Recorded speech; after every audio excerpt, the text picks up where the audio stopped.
Hey everybody, this is Mike Van Meter and welcome to Recovery is Possible. And this episode of Recovery is Possible is brought to you by Retreat Behavioral Health, where there are endless possibilities for recovery. Retreat provides quality care at their leading mental health and substance use treatment centers, which are designed to offer patients truly personalized and comprehensive programs that are tailored to their needs. Retreat substance use and mental health treatment centers in Palm Beach County, Florida, Lancaster County, Pennsylvania, and New Haven, Connecticut do everything in their power to ensure that patients receive the highest quality treatment in a safe and comfortable setting. So reach out today at retreatbehavioralhealth.com or at 855-802-6600 for more information. And today I want to talk to you all about an experience that I had. And that experience, some of you may know of, but a lot of you may not, is I ran for public office. I ran for the Virginia State Senate here in Virginia. Don't panic.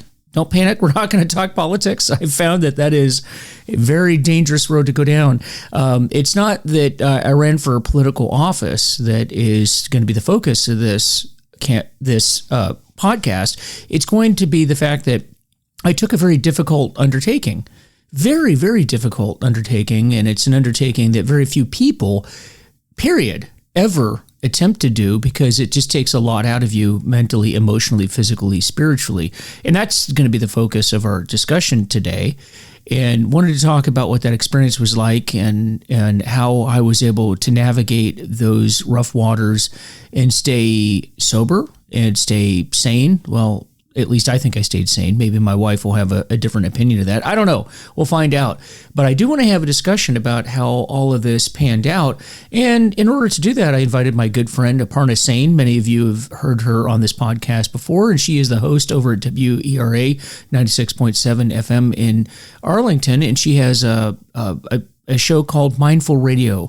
And I want to bring her on, reintroduce you to her, and we'll get into this discussion. So, Aparna, welcome to the show. Thanks, Mike, and congratulations on actually finishing the whole process. I mean, just the mere fact that you took on, the first time running for office, especially one of that caliber running for Senate, is very impressive. You should be very proud of yourself. Well, thank you. I didn't win, just in case all of you are wondering. I did not win, but it was my first time out. Went up against a lot of money and somebody that was very, very well known. This person has run for governor before, so they're very well known. But I thank you. I do. I feel like it was a big accomplishment just because so few people do it, and it was real difficult. But Aparna, tell us a little bit more about like this. You kind of were watching me as all of this was going on, and what are sort of your thoughts on this? And, maybe let's just kind of pull this apart and talk about how is it that you go through this and not lose your cool, not lose your head, more importantly, not lose your faith, your spirituality, and your centeredness. So maybe give some thoughts on that. Yeah, absolutely. I mean, one, I'm very impressed with how well you took that whole process, especially since early on in the process, I think you were gearing yourself up for all of this. And I believe you had started running and doing some real practices to keep you, as you mentioned, sane throughout the process. I feel like when people run for office or put themselves in the public eye like that, you got to be, people love to criticize, right? So everybody loves to hold on to that negative.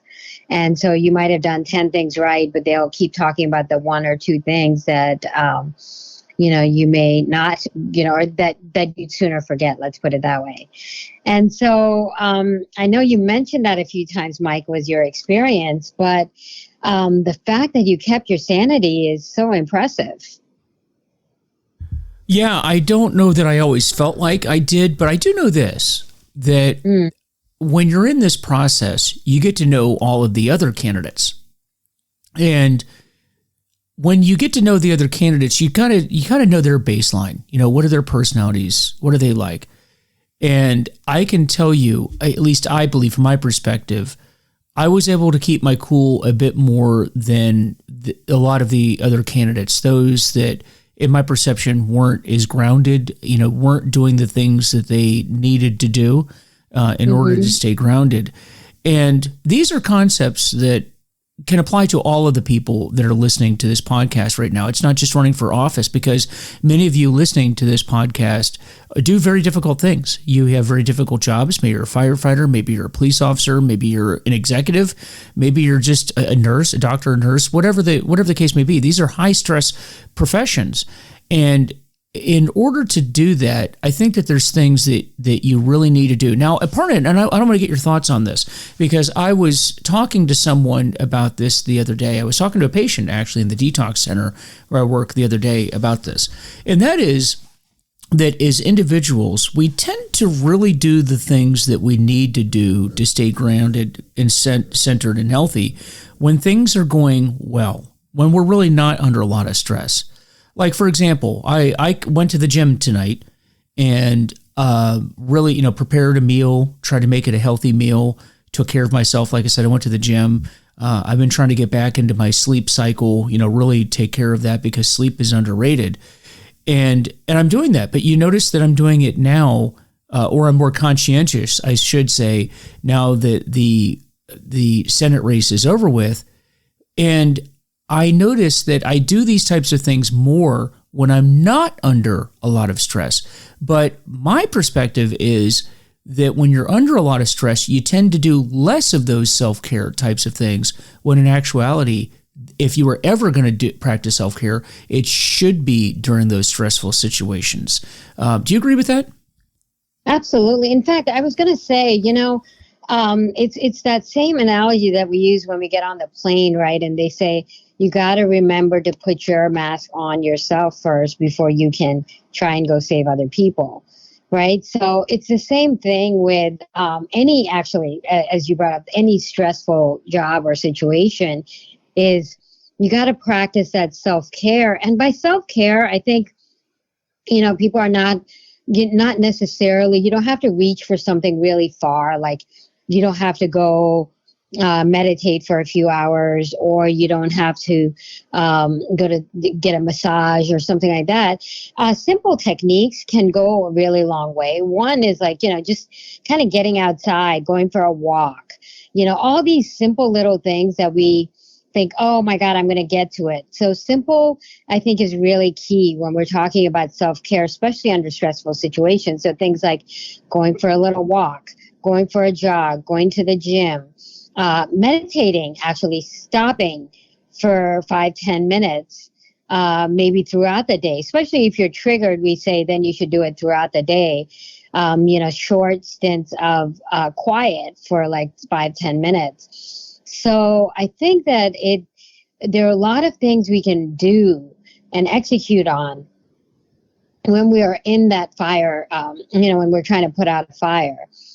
And now I know that it's unrealistic to say, well, someone's yelling at me and I've got a deadline and I've got all these things coming up and I'm going to just sit here and meditate for 10 minutes. It's counterintuitive. But the thing is, if you take a few deep breaths and just even come back to your breath for like 60 seconds, the amount of energy and just centeredness that gives you to move forward, there are just no words for that. Yeah, exactly. And how can people, in the midst of all of that stress, make it a priority? Because I think that's what happens. We have all these plans. What do they say in battle?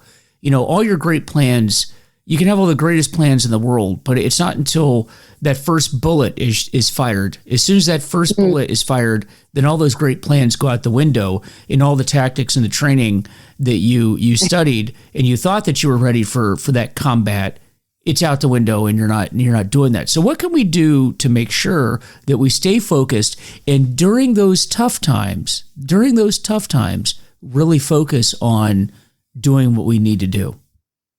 Yeah, I think one of the most important things we can do is to start our day strong.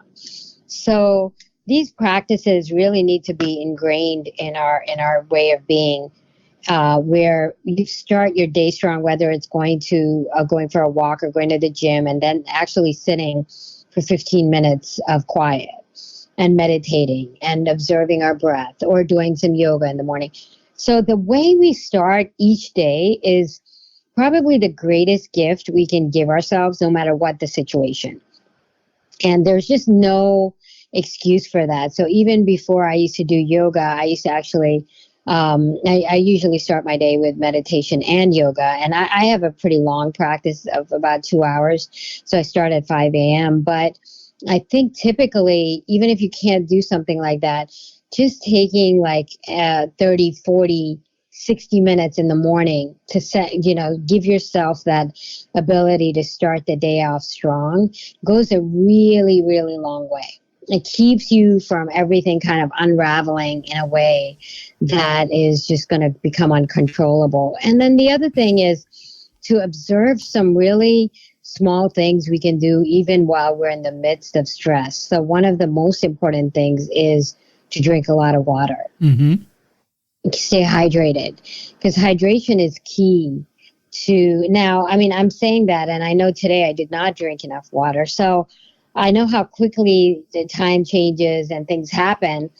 But there are a lot of simple things we can do, like drinking enough water, staying centered, and then also really observing, checking in with ourselves throughout the day, being really aware of what thoughts we're putting out, right? Because the thoughts that we put out are what's going to, like attracts like. So we are bringing onto ourselves those kind of same reactions. So for example, if you're having positive emotions about something you got to do, I'm looking forward to it, or even if you're not looking forward to something, it's like, I'm going to feel so much better after this is done. So whatever you have going on in the day, if you start giving it more positive energy, that's going to multiply. If you give it more negative energy, that's going to multiply. So being fully aware of what you are embarking upon as you go from your next task to the next task to the next fire that you may be putting out. Yeah, that makes a lot of sense. And again, we tend to do these things when we're really conscious of it. But again, that first bullet, so to speak, gets fired, and then everything goes out the window. But I really like what you said, and that is starting early in the morning. And I have to confess, Aparna, I'm really not a morning person. I actually teach a spin class, which is a cycling class. I think I told you about that at 6:30 in the morning, which means I have to get up at about 5 to get ready and go, because I have to travel across town to teach this class. So it means I'm up at 5 in the morning. Yeah. And that's commitment. There you go. It is a lot of commitment, but I have to confess, I'm not a morning person, and I really don't like getting up that early. And so those that are listening might be thinking to themselves, well, there's just no way. There's no way I'm going to get up in the morning and do that and make that kind of commitment and meditate and maybe read some literature, do some spiritual things, or even work out. But here's the plug for that. And one of the things that I noticed with the people that were running for office, the political office, those that have been around for a while, in other words, they have some longevity in this political business, and they do campaign after campaign after campaign. I noticed that they all tend to get up very, very early. And I was asking one of them about that, and this person told me that the reason why they do that is because they know as soon as their day starts, meaning the work day starts, you don't have a free moment to yourself.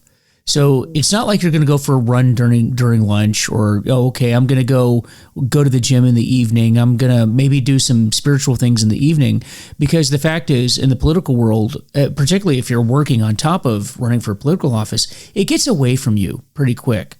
But what the point is, but if you think about it, early in the morning, like 5 in the morning, all of those people, they're going to be sucking your time up for the rest of the day, aren't awake yet. So that's how you can get much of your wellness work done, is because no one's probably not sending you texts at 5 in the morning, probably not calling you at 5 in the morning unless it's an emergency. So that's that time where it truly can be for you, and you can take yourself. So it's going to be that paradigm shift into getting up early, because most people just, like where you're at right now, Aparna, I would imagine it's taken a lot of discipline. You probably didn't start out life by getting up that early and meditating for 2 hours. It's probably something you had to build into, right? Absolutely. I mean, now I will say, even before I started doing the meditations, I used to meet my trainer early because I had a long drive to work and I wanted to go before rush hour. I used to drive over an hour to work. So I did have a lot of it was forced on me in the beginning, right? Because if you don't leave, hit the road by 7, then you're going to be dealing with a lot of traffic. So some of it I got used to, but I'll tell you a little secret about waking up early. One, there is a method to all of this. If you eat dinner, then now this is what we say in Ayurveda. So if you eat a heavy dinner past 8 o'clock, you are going to have a really hard time waking up at 5, 6 o'clock in the morning. And it's just the way it is. So a lot of people eat like heavy meats and I hadn't thought about that. Yeah, it is really, there is a whole method to the madness of like giving your body at least like 10, 12 hours of pure rest, right? Like, or not so much just from sleep, but resting from digestion. So if you're going to go, if you go to bed, let's say ideally between 10 and 11, then you're waking up at 5, 6 o'clock in the morning is a real thing. Otherwise, if you're going to bed at like midnight and then you're trying to burn the candle for both ends, you're going to burn out pretty quickly. So I do want to share with everyone that there is a way, there is a little trick to it. So I started applying this because I used to have a really hard time waking up early, like to start practice at 5, or even just like I wanted to wake up at 5, but I used to wake up around 6:30. And so to get that extra hour, I had to cut the dinners and move them up. So even if you're going to eat a lot, make sure you eat them before 8 o'clock. I had to move it all the way up to like eating my dinner around 6 and being done around 7, 7:30, like, not pushing it too far in to the evening, so that my digestion has a chance to rest a good bit, like 10, 12 hours. And then you wake up feeling a little more energized at that point. Now, and the other trick to it is that, after you do it for 2, 3 days, make sure you have something that you're going to do plan. So you're not negotiating at 5 a.m. with yourself where it's like, am I going to work out, or am I going to meditate, or am I going to write some pages of affirmations, or, all that kind of stuff. You've got to sort that out the night before, because 5 o'clock in the morning when that alarm goes off is not a good time to negotiate with your brain. You got to just, whatever you picked, you got to go into it. So this is a little trick that I always try and use, so I don't wake up in the morning and start negotiating with myself. Maybe not, maybe half hour, all that kind of stuff just kind of derails that whole plan. You got to make the plan the night before. Yeah, I like that. And then putting it on your calendar, making it just like every other appointment. And I like this too, because one of the things because you notice that I'm telling you that I have to get up that early because I'm teaching a class. So I don't have an option, right? So when you're talking about negotiating with yourself, if you don't have a commitment, if there's not a hard commitment that you've made, then you're in that negotiation process. And when that 5 o'clock hour rolls around, you think, well, man, I don't feel like getting out of bed. I'm not going to do that. But if you've already made a commitment, like in your case, you had to go meet a trainer, or in my case, I'm going to teach a class. You don't have an option. There's no laying in bed and negotiating with yourself. It's, hey, no, these people are counting on me to be over here. That's actually a really good point. That's actually a really good way to really push it in the beginning, is to do that. I mean, or you have to do like the one thing that you really, really want to do so that that you're going to be excited about it. But if it's like, if you've never really worked out, it's not your thing, and then you're like, I'm going to wake up at 5 a.m. and I'm going to go work out, that is pushing up against the grade, and that's may not happen. So one of the other things I want to share is that this waking up early in the morning is something that I've seen a lot of very successful CEOs do, especially some of the famous ones, like the CEO of Apple, for example, Tim Cook, hits the gym at Equinox in Palo Alto at like 5 a.m. So you see, if you go to some of these places at 5 a.m., you notice that you see all these successful people on their treadmills or whatever else, because they know, as you had mentioned, that's the time that they're going to get quiet. After like 8 o'clock, or when people start coming in the office, there's no time to themselves. So they pull it in the morning from 5 to 7 or whatever, when they do all the things like reading something positive, or I've heard a lot of people read scripture. I've heard people do, alongside of working out, you can do meditation, you can do some breath work, but something like that. But whatever you do, you got to make the decision the night before and really have it thought through. Like, you're not going to be thinking, oh, is it breath work, or am I going to meditate? So one part I will say for me is that my teacher, my spiritual teacher, had outlined a program for us. So when you wake up in the morning, it's like 1, 2, 3. You're not negotiating. You know exactly what you're going to be doing. So like even in terms of meditation. And so you just kind of, hop on it. You don't really negotiate. And or what you said, Mike, have a commitment to someone else where you just have to. Yeah, you've made that commitment, and so they're expecting you to be there. And I know that that's what motivated me, and I think that that's a big part of it too. Is each one of us, we're all personalities. We all have different thought processes. We all have different things that motivate us, and that's something that you have to think about: is what motivates you in recovery. And because I'll bring this back to a recovery perspective, and actually, something I do want to address, since this particular program is talking about recovery, and the title is "Recovery is Possible." The fact that I was in recovery was essential in running for office. If I was not in recovery, folks, there's no way in the world I could have done what I did. There's no way. You wouldn't have the energy. You wouldn't have the motivation. There's just too much going on. And I will tell you that being in recovery opened up so many doors for me. It opened up not only the ability to do this, but the subject matter itself was intriguing to people, because we have such a problem with addiction in this country that most of the voters I talked to were very interested in learning about recovery and my views on recovery and the things that we can do. But, when you're a slave to a substance, whether it be alcohol or to drugs or to sex, relationships, codependent relationships, gambling, whatever the case may be, that becomes your master and that becomes your focus. And it really closes all of the doors, and it closes your potential from doing your potential to achieve all of the goals that you want. And each one of us has goals. I hope we all have goals. If you don't have goals, that's something that we need to work through and find out what your goals in life are. But your addiction is going to take that from you. And by getting into recovery, that opens those doors. So each one of us can work to achieve what our potential is. Because, maybe address this here for a minute, Aparna. I am convinced that most people never come even close to achieving what their potential is. Now, if you're suffering from an addiction, that's going to be especially true.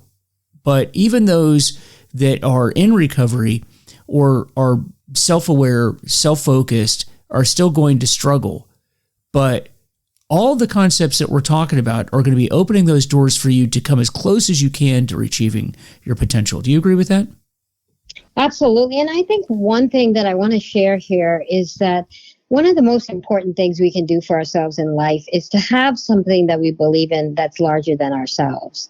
So if the whole thing, and that's spirituality, right, is a belief in something that is greater than ourselves, so that we know that we are here to serve a higher purpose, higher cause, something that does give us that energy to be able to wake up a little earlier and feel excited about who we are and this purpose that we're serving in this world. Otherwise, it can be a pretty easy downward spiral, right? So if you believe, and it allows you to actually really believe in ourselves.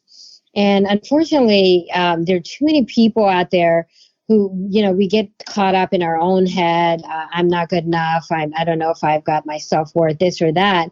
But the minute you tie yourself to something higher than yourself, now you've got yourself aligned with a higher purpose to allow you to open up to living a life that is greater and much better equipped to live a higher purpose.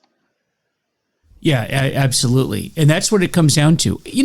I think one of the things that you have to ask yourself is, what do you want to be remembered for when you're no longer on this earth?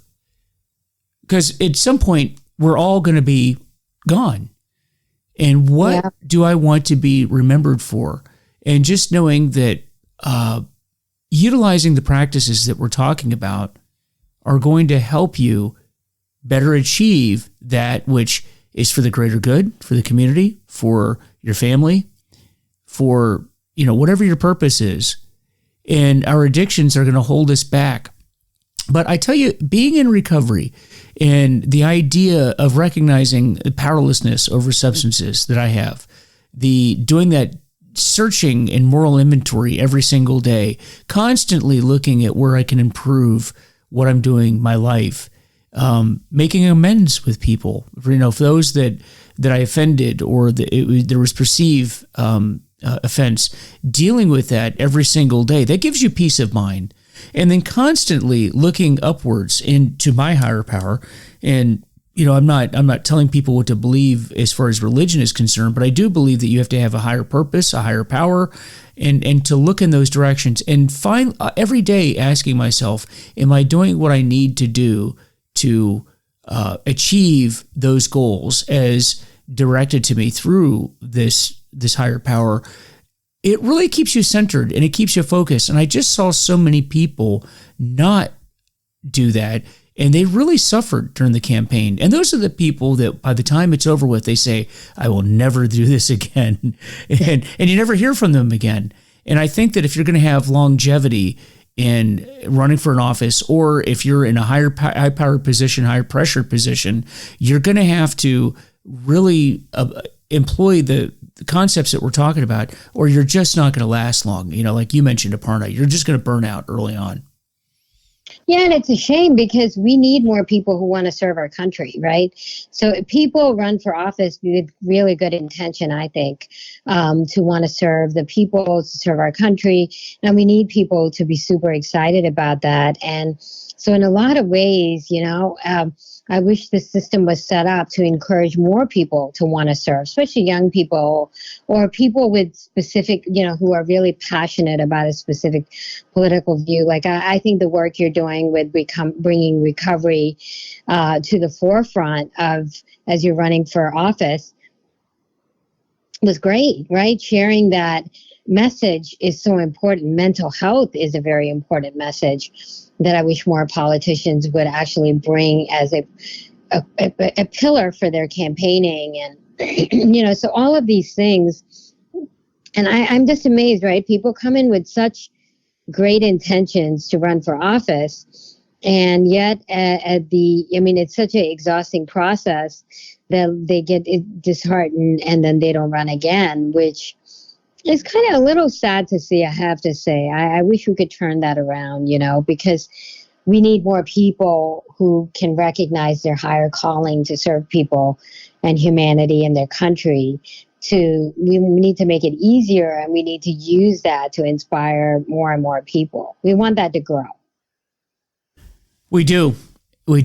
And the only way that we can do that is to put together these lists of information that we're talking about. And as I'm sitting here talking to you, I'm sitting here thinking, wow, this would be a great training program for candidates that want to run. So. And so if you're planning on running for office, contact us and we can coach you through, how do you run for political office and survive coming out the other end. That would be a great training program. So that you just gave birth, Aparna, you just gave birth to that, a whole program there. So yeah, and I think it's not just even for office, but anything.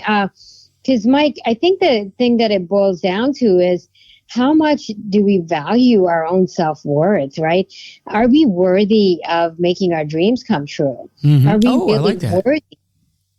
Yeah, are we worthy of, and because all of us have dreams, and it's sad to see that as we get older, we kind of numb ourselves out to those, like whether you're using alcohol or some other substance. But people forget that. And then, it's very important for us to know that we are put on this planet for a higher purpose, and to serve our purpose, we need to believe in our worth, and we need to imbibe that, and really, and there are processes and rituals that we can take on that make that whole thing easier for us. Because otherwise, if a lot of times, to be honest with you, I've been on the spiritual path and doing this journey. But I come from an Indian background, so when I'm in the U.S., I felt very alone. I'm the only one waking up at 5. Everything's about me. Why did I choose this? So there's always that back talk, and it can be tough. It can feel like you're the only one on this path, but I don't think that's true. And I would love to have a community where we can all kind of dial into our best selves. Oh, I like that. I like that a lot. There's so much to dive into, and we definitely need to continue this conversation, and I hope that we do that, because I think this is a powerful subject. Well, Aparna, thank you for coming in and joining this today. And I know this is some great information that whether you're running for office, you're an executive, you're somebody in a higher power position, or just somebody at home taking care of the kids, because we know that that's stressful, taking care of the home, that is stressful, but we all can do so much more to become that high performer, and by practicing these things that we're talking about. So thank you so much for coming on the show. My pleasure. Thanks for having me, and thanks for giving a voice to all that kind of stuff that we need to really feel whole and feel, bring a lot of goodness to our country and to our people. So I really appreciate all the work you do. Oh, and I appreciate what you're doing as well. This is, it's very insightful, and I know that you're really helping a lot of people just get focused on their spiritual health and their spiritual development. So thank you so much for doing that. And everybody, again, this episode of Recovery is Possible is brought to you by Retreat Behavioral Health, where there are endless possibilities for recovery. And Retreat provides quality care at their leading mental health and substance use treatment centers, which are designed to offer patients truly personalized and comprehensive programs that are tailored to their needs.